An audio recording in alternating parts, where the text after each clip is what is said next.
All right, today we're going to show you something that probably AI mode won't do good at. We're going to look for this Einstein photo.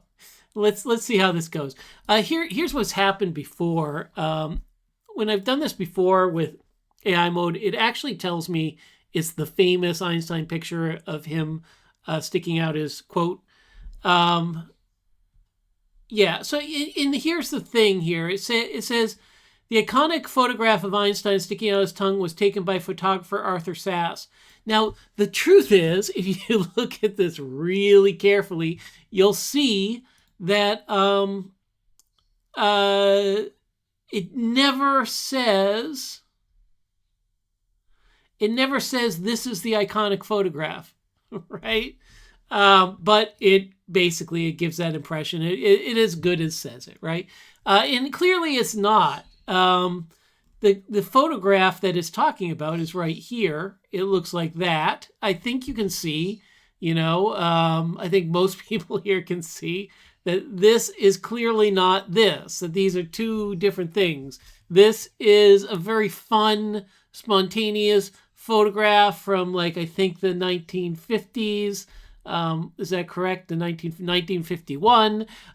This is an AI monstrosity from 2025, right? Very different sorts of things. But it comes back to this problem that I find a lot of AI has when it's identifying photos, which is it will often think that a photo which shares the same description, that is, if we look at this photo and we describe it, we would describe it very similarly to this photo here. Look, it's Einstein. He has his tongue out, his eyes are open, he's looking at the camera, that sort of thing. There's a thing that happens with a lot of AI where if the photo shares the same description, it thinks it's the same thing, and so you gotta watch out for that. That's oh my gosh, and can we stop it with this AI slop?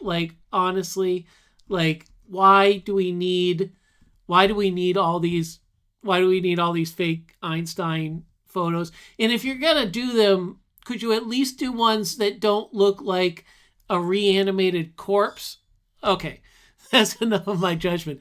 Let's get to this thing here, though. We're gonna just we're at 2 minutes here. I generally make these things run 7. Did Einstein say not everything that can be counted counts, not everything that counts can be counted? Is that Albert Einstein? And this is where AI mode might do a little bit better. As we zoomed past there, I think I saw a quote investigator.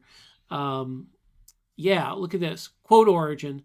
Not everything that counted can be counted counts. So again, one of the things I'd stress here, right? What is our method, right? It's get it in, track it down, follow up. And you can do those in just about any order, right? You got to start by getting something in, right? But after that, you can cycle through them really in any order.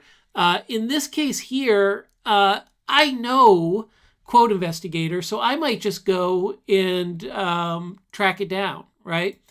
In this case, we learned that was actually currently available information is from William Bruce Cameron, who combined 2 phrases to create the saying. He seems to have coined at least one of the 2 phrases that were combined. The current evidence suggests that the full 2-part adage was created after the death of Einstein. And that's good enough for us, right? Again, you don't have to always jump off here.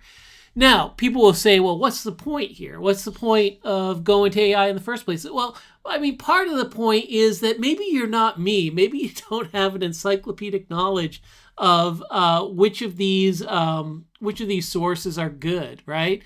And in that case, it's great to have this summary here and start from there, right? And so you can see here the saying, not everything that counted can be counted counts, not everything that counts can be counted, often mistaken. Nice and clear top line finding. And then you can delve into this other stuff. You can also do follow-ups. So there's not really a follow-up in the zoom out here that I would use for this.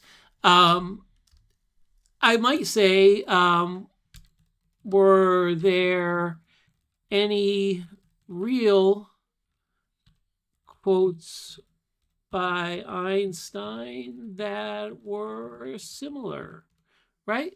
So you can look at something like that. And again, that's not from our follow-ups file. That's sort of just in the moment. Um, I don't know if these have a similar spirit. sometimes AI mode just like it does not get the assignment. Try to become a man of success. Try not to become a man of success, but rather a man of value. I mean, I believe that. I mean, I think that's at my core, right? Like I probably should write that down. Like figure out where you can provide value in the world, not where you're going to be most successful. I'd say like okay, so now this is Mike's philosophy hour. But I'd say like in my work, I have found very often I'm sitting there trying to figure out what is the most important thing that I could be doing. And I sometimes conceptualize that as what the biggest thing I could be doing is. And that's where I'm going wrong usually, right? What you got to figure out is where is it that you can provide value, right? What is it that you can provide that other people don't? And that's how I end up here, sitting here doing this thing, which looks kind of like the old thing I used to do, to be quite honest. It looks kind of like the old thing I used to do with SIFT. But after kind of standing back and watching everybody else kind of do their AI thing, all the AI things you guys are doing, great. They're wonderful. But there was sort of, I felt like looking at it, there was sort of a mic-sized hole in the universe for doing these sorts of things, doing these sorts of walkthroughs. And so here I am doing this sort of walkthrough for no good reason. I don't even know where it will lead. I just know that this is a piece of value that I have somehow turned out to be able to provide, and I'm providing it. But back to the question. Man, was that a tangent? Not everything that can be counted counts. Like, I don't think that this is similar. I just don't. I mean, maybe there's a similarity there. I just don't think it's very close. We have the imagination is more important than knowledge. Yeah, I just don't feel these are very close. So a bit of a whiff there on AI mode. Two ways. One, with those horrible portraits. Two, on finding us similar quotes from Einstein. AI just wants to return an answer, even if there's not a great one. It just tries so hard. But a really nice result here, in a really nice search result, a really nice top line result on the question of where this quote came from. It didn't come from Einstein. It came from this sociologist, William Bruce Cameron. And I think you could delve into what that quote means. I think actually that quote about like methodology, that's like, that quote is like, you can have a course on that quote. Yeah, maybe you'll delve into that. Maybe you'll delve into that. Sorry about the tangent about my personal worth. But yeah, I don't know. I think a lot of people watching this are trying to figure out what they should be doing with AI, right? And I think it's not always the most important thing that you should be focusing on. It's not what is the most important thing with AI in the world. It's like, what is it that you bring to this question that other people do not bring, right? What is the U-shaped hole in the universe that you can fill? And I don't know, that's the way I've looked at things. And for me, I'm increasingly convinced it's this thing I'm doing. So yeah, with that, I leave you.